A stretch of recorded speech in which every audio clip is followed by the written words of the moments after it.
Hi, and welcome to World News Tonight. I'm Brittany Allen, and I'll be your host for this evening. We'll start tonight with news from the United States. Last night, American President Barack Obama spoke to a joint session of Congress regarding his proposed health care reform. One congressman's outburst, however, has stolen some of the spotlight.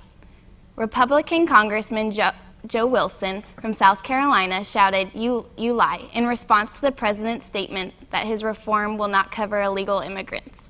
Already, Wilson has made a public statement apologizing. "I let my emotions get the best of me. While I disagree with the president's statement, my comments were inappropriate and regrettable. I extend sincere apologies to the president for this lack of civility." Americans are reacting strongly to Wilson's behavior. On the social network Twitter, Wilson is the top trending topic, and his 2010 Democratic opponent has raised more than $10,000 following the outburst. But the United States isn't the only country with political controversy today. Field reporter Ethan Babet is in Odense, Denmark, with the story of a local politician facing serious trouble. Ethan? Funen representative to the EU Parliament, Dan Jurgensen, was accused today of embezzling money from his travel budget. Through what the EU calls accounting trickery, Jurgensen pocketed 166,709 Danish crowns of his 295,000 crown budget. I'm standing outside the Social Democrat headquarters in Odense. We went inside to get more details. I'm sitting with Matthias Hjort, a member of the Social Democrat Youth Organization, and I'm going to ask him a few questions about the Jurgensen controversy. Matthias, do you think that Jurgensen's actions were an act of betrayal to the Social Democrats? No. First of all, I just heard of the case, and I don't know all the details and what he's actually been doing. But if he's been doing something wrong, which I really don't hope, but let's say he has, then I don't think it's a betrayal against the party. It's more like a betrayal, if you can call that, against the the EU more than the party, I would say. Have you ever heard of anything like this happening before? Any other politicians stealing money? Well, it's not normal. Well, in Denmark, it's not normally to like the politicians steal the money,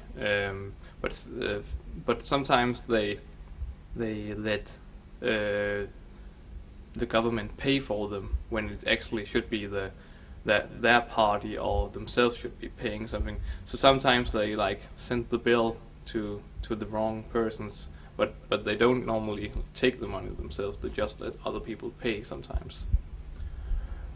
What kind of effect do you think this will have on the Social Democrats as a whole? Well, that's very hard to say. Again, I don't know how big this case is going to be. I don't know if he's really done it, and yeah, if it's just a mistake and he hasn't been doing it on purpose, and he first notice it now and give the money back, I hope and think it wasn't on purpose, and I don't think it will have a very big impact. Okay. Thank you for speaking with us, Matthias. You're welcome. That's fine. Thanks, Ethan. Now we turn to Asia, where a more serious conflict seems to be brewing. Skin whitening advertisements are gaining popularity in Asian countries. They are claiming that white skin leads to a more prosperous life. Advertisements once mainly targeted at female customers are now becoming popular among a male demographic. Sales have more than doubled in rural Asia. Many are outraged by the ads, accusing them of racism, but manufacturers are defensive, saying they are simply giving the public what they want. Now, Henry has the story of a natural disaster tragedy in Africa, as well as your local weather report. Thanks, Brittany. Around the world, we can see some dramatic weather effects, especially in Africa. In Kenya and other African countries, a drought of the worst in at least a decade has caused casualties of many children and livestock, and has hit their economy hard of this once flourishing nation. In our neighborhood, it'll be partly chilly tonight with a current temperature of 19 degrees Celsius getting to a low of 14 degrees by midnight. Tomorrow, expect a mostly sunny day with scattered clouds, a high of 21 degrees going to a low of 13 in the night. If we take a look at the 5-day forecast, the weekend is looking cloudy, and be sure to take an umbrella with you in the beginning of the work week, Monday and Tuesday, because there will be some scattered showers Monday, getting heavier by Tuesday. Back to you, Brittany.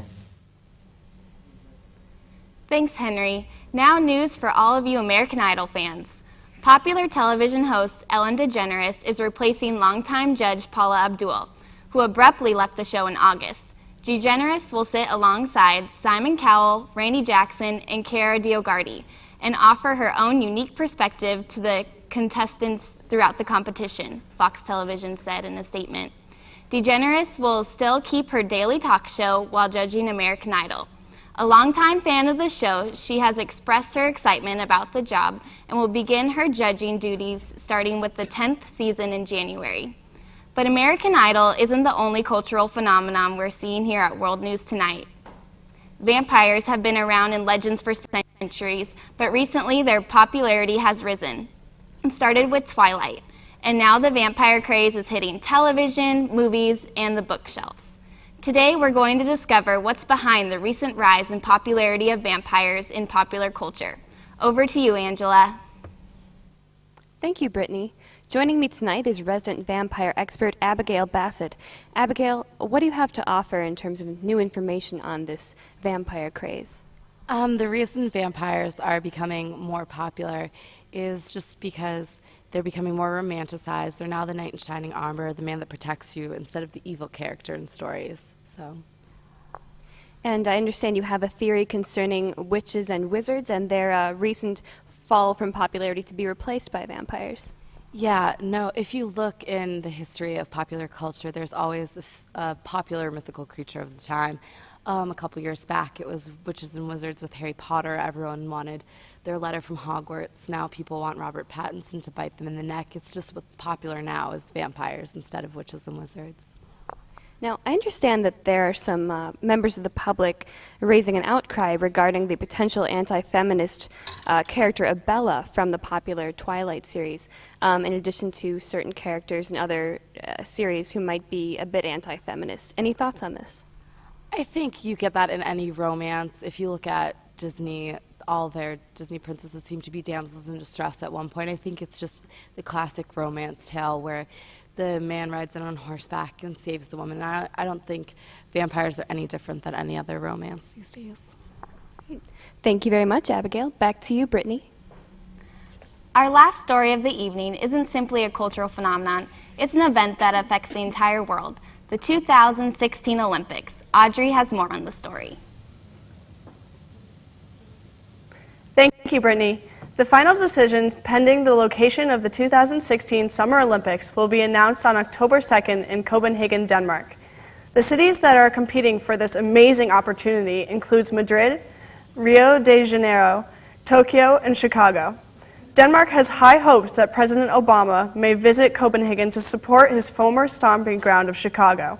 In Chicago's favor, it has hosted major and historic world events, including the 1933 Pan American Games, matches for the 1994 FIFA World Cup soccer tournament, and many of the United States presidential nomination conventions.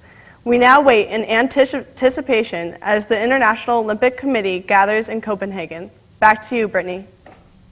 Thanks, Audrey. That's it for this evening. From all of us here, World News Tonight, good night.